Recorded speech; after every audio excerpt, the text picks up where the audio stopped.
Installation of Raspbian on SD card.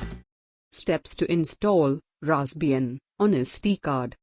To complete the process, 2 softwares and 1 operating system, Raspbian, need to be downloaded. 1. Format the SD card with the help of an SD card formatter. It can be downloaded from the website is given. Figure 5.7 shows the SD formatter window. 2.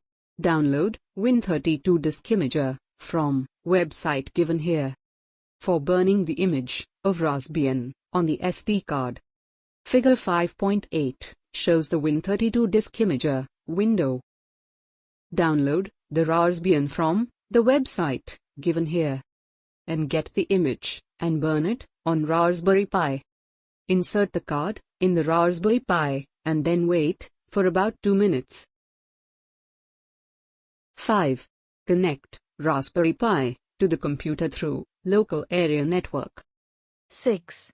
Now download a software, PuTTY, or MOBUX term, and copy the IP in it that was found in the previous step, and enter in the Linux terminal of Pi.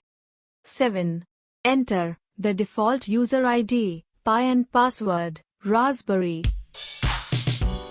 Thank you very much. Please share and subscribe OpenBox Education.